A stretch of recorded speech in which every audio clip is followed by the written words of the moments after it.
Abbot Norman Fischer, formerly abbot of the San Francisco Zen Center, now a Zen teacher in his own right.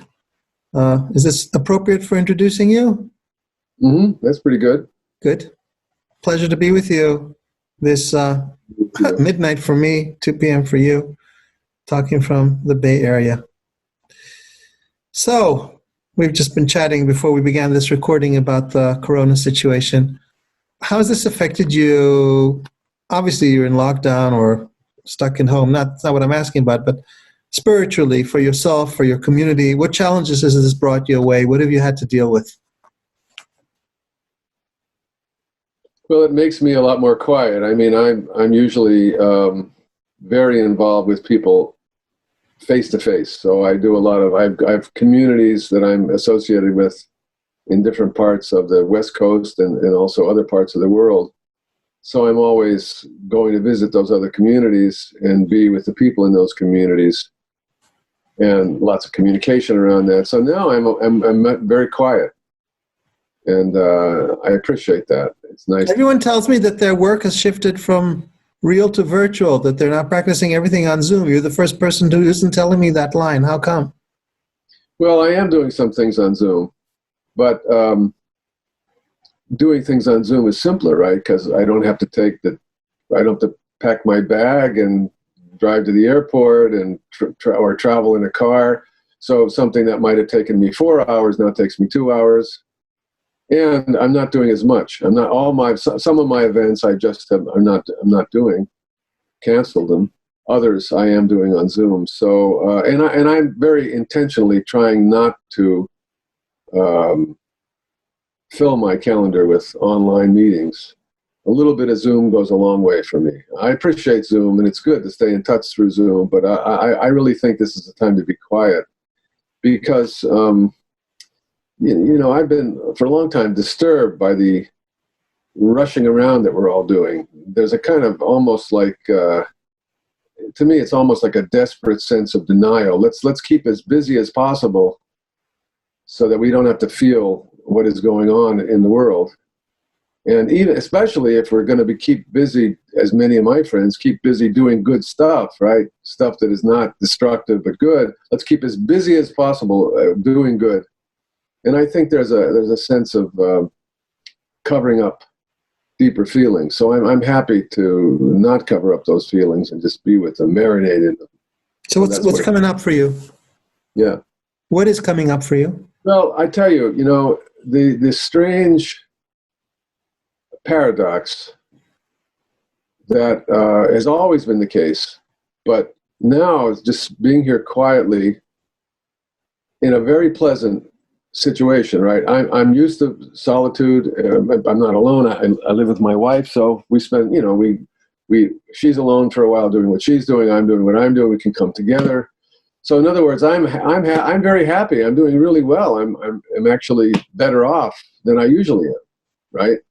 So the paradox of that being created by the suffering all around us of people who actually have the disease, people who are frightened by it, people who are dying from it, people who are connected to those people, other people who are ill with the usual illnesses that are now screwed up because the hospitals are full of the COVID patients, and all the economic unsettlement, the psychological unsettlement. In other words, the world all around me has always been chaotic and devastating, but usually I don't pay that much attention to it. Now, the irony of my sitting here quietly, peacefully, happily enjoying my life as a direct result of the suffering all around me, that paradox, which has always been part of being human, isn't it built into our religions, right?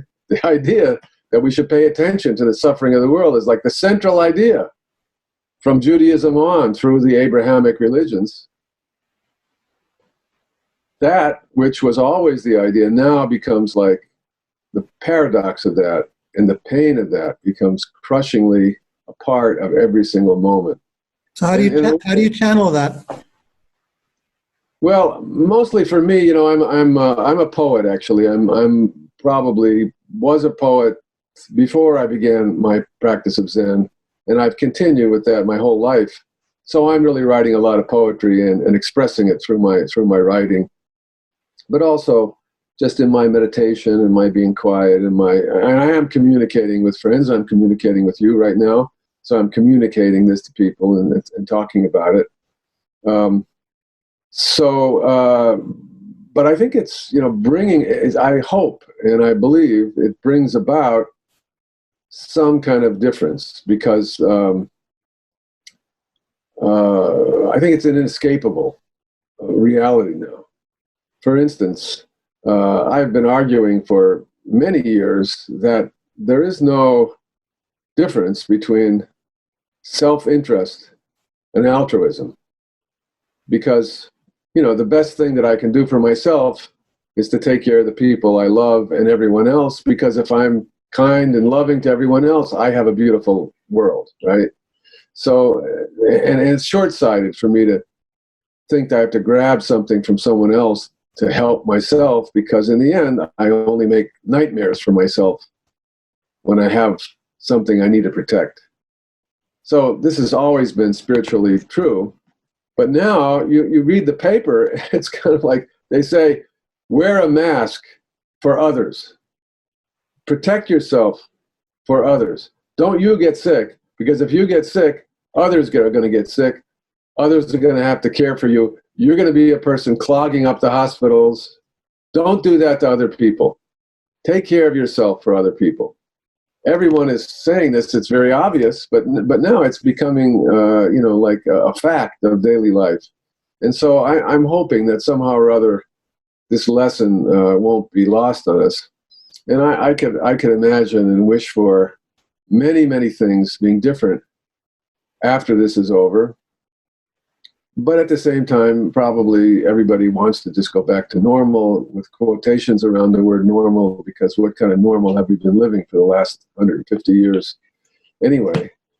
But go back to normal, and we will go back to normal. But nevertheless, just like 9/11, changed everything and didn't change anything, I hope this also changes things in a way, even though we will go back to normal in some way. We need to change a lot about the way we're living on the planet and about the way we're living. To the extent that COVID-19 is going to play a role in that, so what kind of changes or what kind of tomorrow do you envision as possible outcomes? Whether they will or won't be realized, it's one thing, but what possible outcomes are there? Well, I think that it's possible that the economic implications of this are as yet unknown. And so it is possible that when this is over, if you can imagine the world economy as an interconnected series of tubes all tied together, when the flow of blood through those vessels is stopped at some point, it has all kinds of implications everywhere. So it's possible that we could have such a severe economic downturn impacting so many people that the rich and powerful of the world will realize, they should have already realized, but this may make them realize, that they cannot be safe and rich unless the whole world has some kind of basic social safety net. If you have, huge numbers of people homeless in the street, you have a very dangerous and impossible situation. No one can live. You can't live behind your big gated community, really and truly, not with everybody outside that gate in a pickle. So then you have to change your way of thinking, and you really have to change government policies, change the way economic arrangements are structured to make sure that the average person can live, at least live. And once you do that, then I think that you then have a chance to change the juggernaut of our world economy, which is producing just too much crap, too much stuff. But everybody will tell you, we must produce this stuff and this crappy, stupid stuff. We must produce it. Otherwise, everybody's out of work, and we have to keep doing it. Well, maybe they'll figure out some other way of looking at this once there's a social safety net and people don't need to scramble so much for jobs in stupid things. It's very interesting. In a lot of cities, they say, the only thing that can stay open is necessary stuff. So what's So, necessary? This yeah, forces us to define. well, what does that tell you? The streets are deserted. That tells you that almost everything that we do is unnecessary. The necessary stuff is still going. All the things that are necessary to sustain our life is all still going. But nobody's on the street because 90% of what we're doing is not necessary. And we're burning up the planet with unnecessary stuff, which we need, we think, because we need the jobs. So I don't know. I'm not an economist and I'm not a technocrat. I have no idea. But I'm hoping, but I do see that attitudinal changes are required, because information is not going to do it and technological fixes will not do it. With absent changes, deep attitudinal changes. And I think our religions are really, I mean, they've been laying there. I always say to people, what's the problem? It's only been a couple of thousand years since we realized that we have to love God and love each other.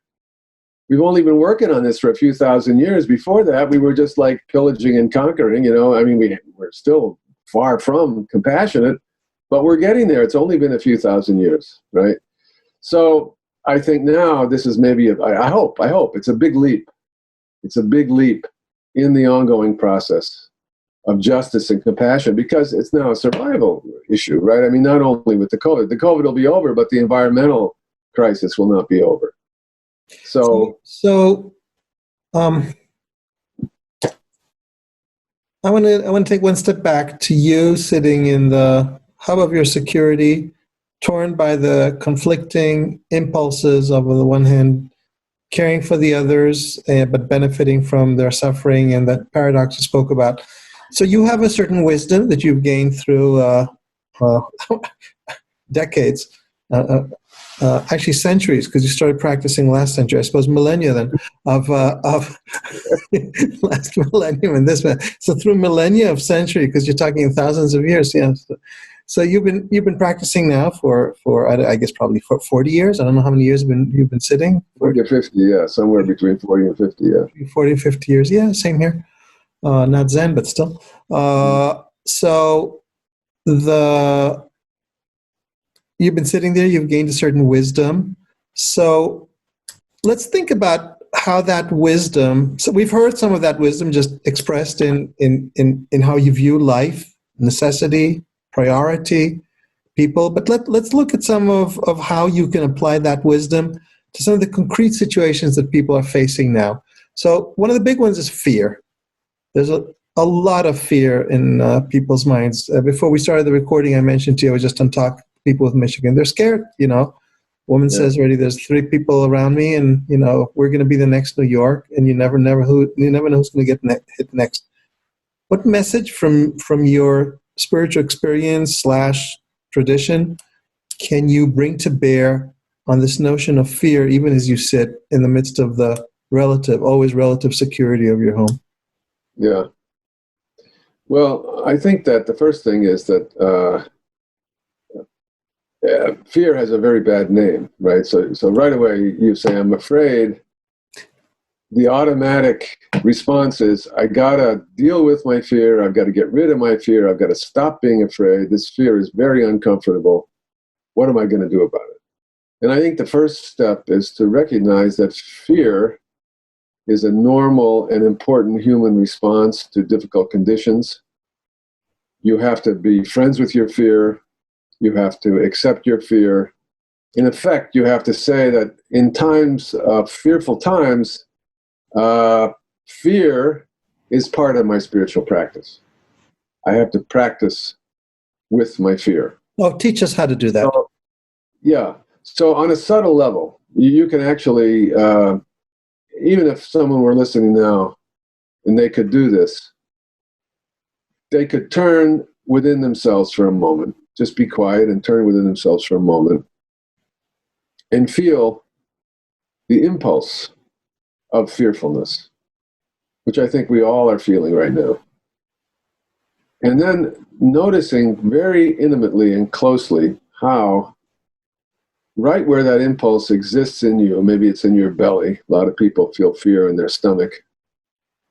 Right where that impulse is, you can notice something in you wanting to run away or turn away. It's like a physiological reaction. Something in you wants to turn away. So you go to that place, you go to that feeling of here's the fear and here's the need to turn away from it. It's too uncomfortable. And you just take some breathing there. And just breathe in that place. And get yourself to calm down and feel like one more breath you can be there. You don't have to immediately run away. You can be there for one more breath. And in that way, you turn toward your fear. And you come to a feeling of, I can breathe this fear in. And when I exhale, I can find some peace on the exhale. Because every exhale is a letting go. Not a running away, but a letting go.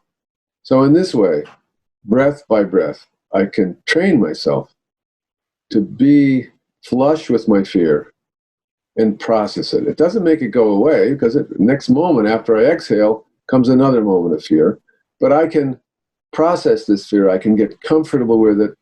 I can admit to myself, yes, I'm afraid, and it makes sense to be afraid. There's an illness out there that's very destructive. I don't want to get it. The fear motivates me to take care, and that's good, but it also makes me uncomfortable. So let me see if I can find some comfort with this feeling of fear. So in that way, on a daily basis, maybe many times a day, you stop yourself, literally stop yourself, and you take some breaths, and you conceive of yourself as slowly turning around from the running away to the facing the fear, breathing, facing, breathing, a few minutes of processing the fear. And in that way, you can be with your fear and you can overcome it. And you can say, okay, so fear is good. Fear is human. I mean, thank God I can think. I mean, I could be a happy idiot who doesn't understand the world and doesn't know what's going on and doesn't know who he is. I could be demented. And maybe I wouldn't be afraid at all if I didn't know what was happening. I'd rather be who I am, understanding the world and afraid in a time when I should be afraid. So fear isn't transformed into something. Fear is just something we come to learn to live with and we own. That's the vision. Well, I think ultimately, yes, that's right. But I do think that ultimately when we have a cultivation like this, we transform fear into compassion, because you realize, oh, this is not just me being afraid. I'm the only one on the planet afraid. No, we're all afraid. In my own fear, I feel the fear of everyone else. So once you make peace with your own fear and have the capacity to cultivate your own fear, it's a very easy step from there to realizing that my fear is the fear that others are also feeling. And that's compassion. So this touches to another question I want to talk about, which is the whole tension between living in this protection and cultivating solidarity. And we said earlier that you're not a big fan of turning into Zoom. You'd rather have the time quiet. Well, haven't you just given us a key to that balance between forced separation and how to maintain solidarity with others in what you've just said now? And if so, just in case someone didn't get it from what I said, maybe you could just, explain that in a paragraph. Yeah. Well, I spent many decades living in Zen temples, and every single morning, early in the morning, long before dawn, would get up and sit with the community.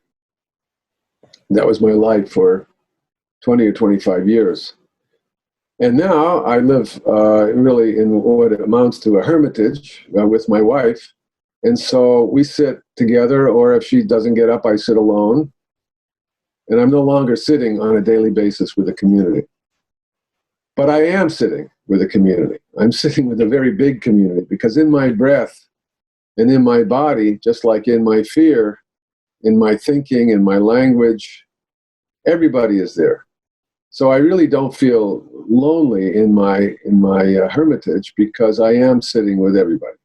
Now, I don't want to close myself out. I don't want to say I'm sitting with everybody, so I'm never going to talk to another human being. No, I don't want to do that. I'm going to talk to human beings.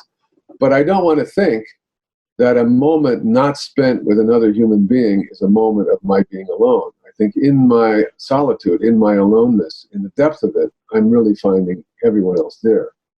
So some judicious combination of both I think is important.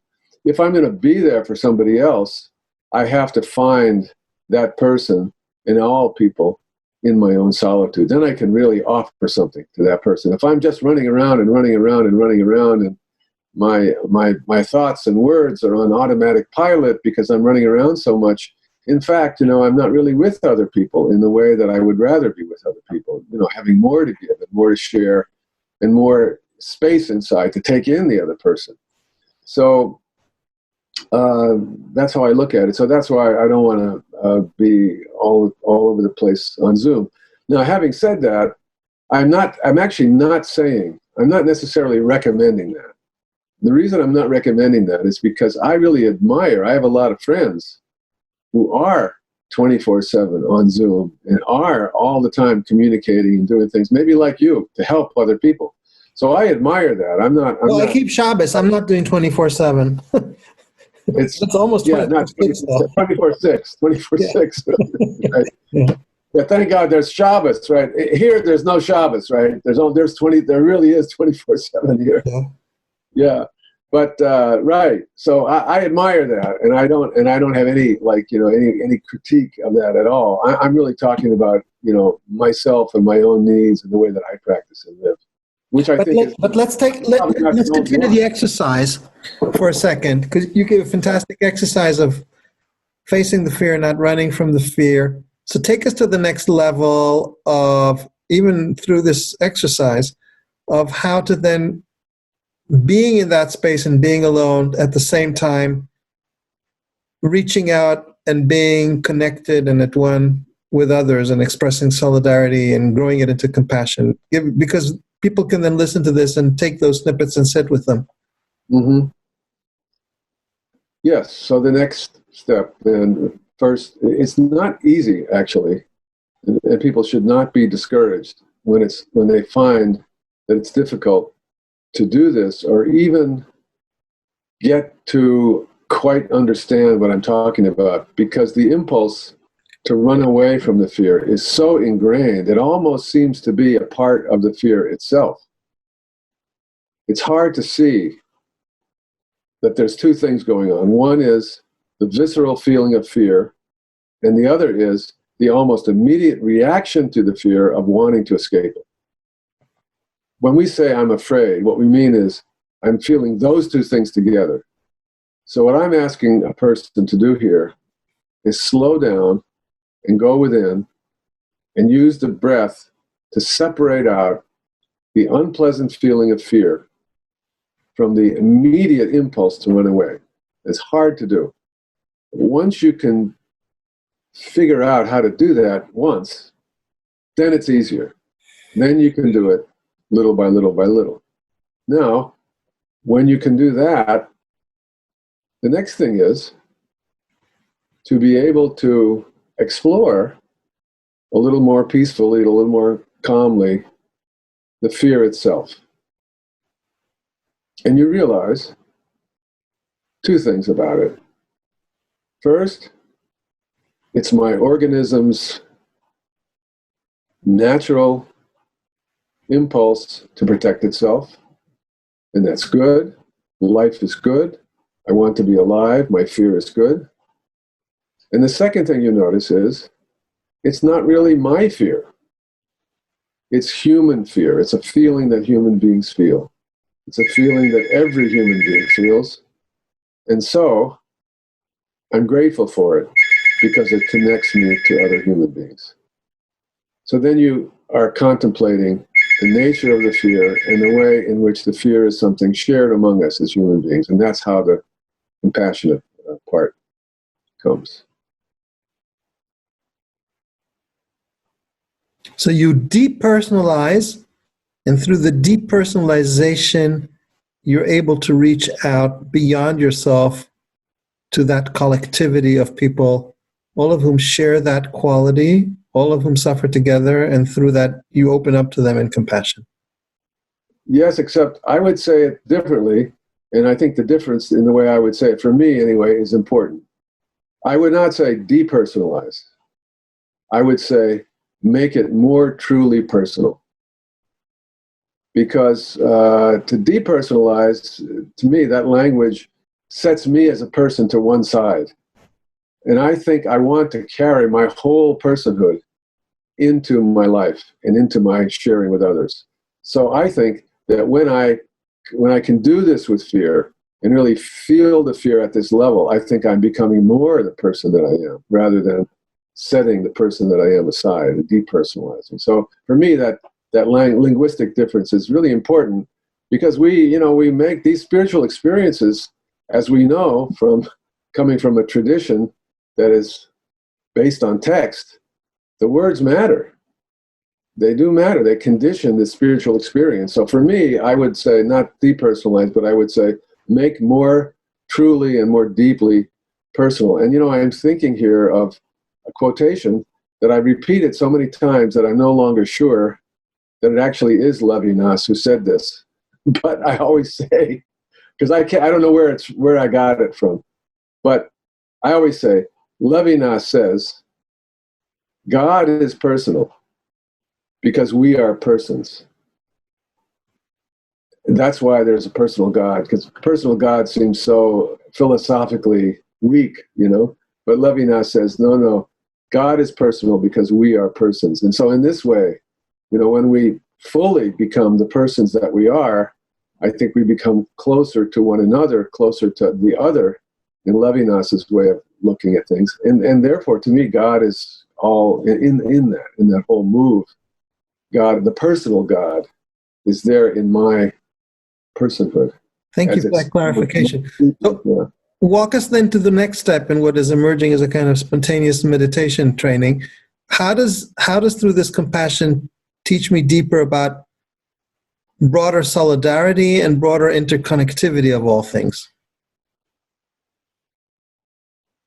Well, as I say, the more you are willing to bear witness to your own procedures as a human being, your thinking, your feeling, your perceptions, your emotions, including your fear, the whole range, for me, the whole range of our emotions is part of our spiritual practice, including our fear and our despair and our jealousy and our need, to be recognized, all those things that we may think are, to be sloughed off if we're truly spiritual. To me, no, all of it is part of our spirituality. And I think the more you're willing to bear witness to every single thing that's in you, the more, so in other words, what I would call more and more becoming the person that you really are.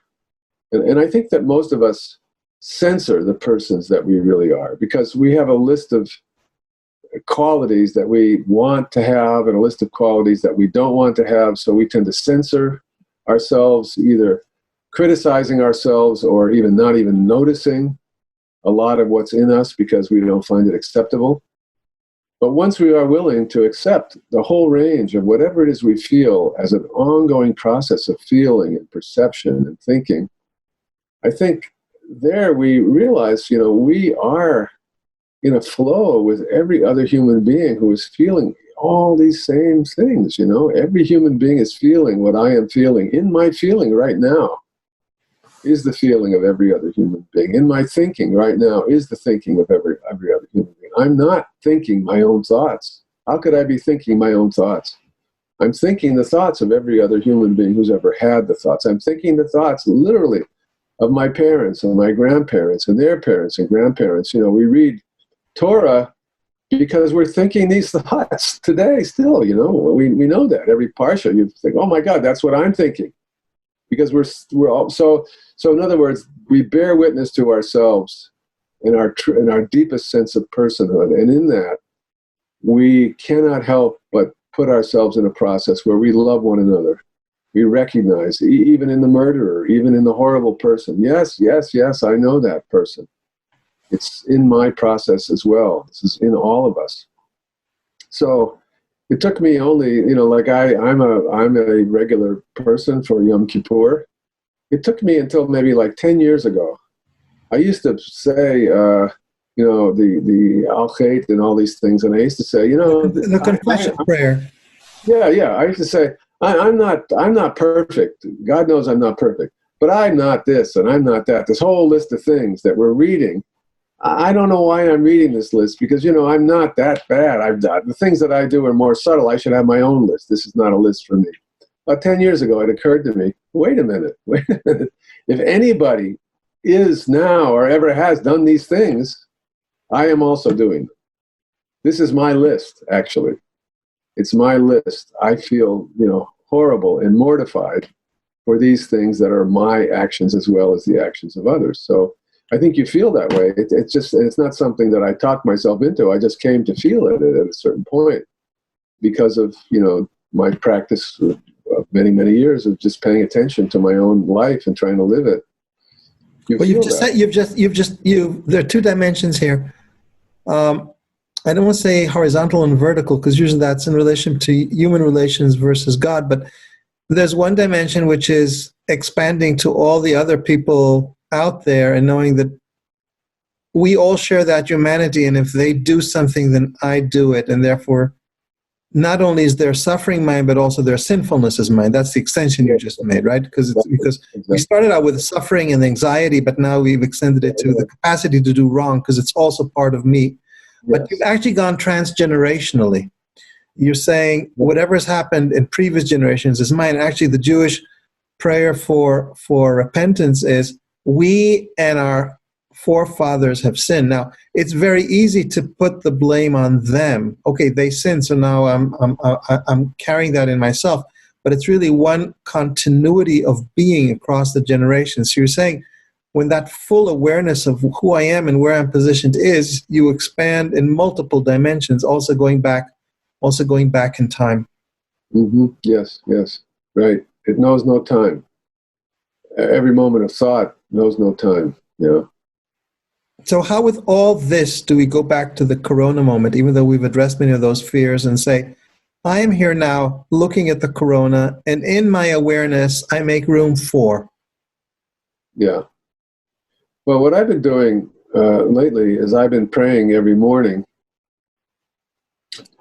After meditation, I say a prayer, and I'm praying for all the people who are directly involved in this pandemic. I'm praying for all the people who are sick, who are in hospitals or out of hospitals. Let me interrupt you. Maybe instead of telling us about the prayer, maybe we could conclude with this prayer. And unless you're uncomfortable, why don't you just share that prayer with us?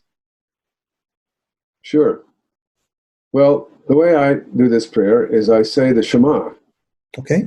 On one word, on one breath. So Shema, I'm breathing. Yisrael. Adonai. Eloheinu.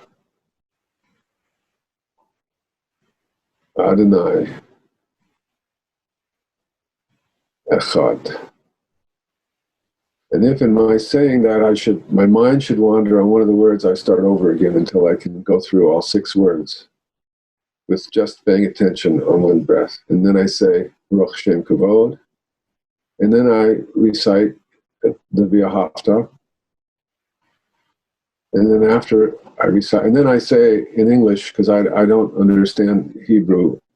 I know what the V'ahavta says, but when I say a Hebrew word, it doesn't compute with me. So I say in English, and you should love the Lord your God with all your soul and with all your might.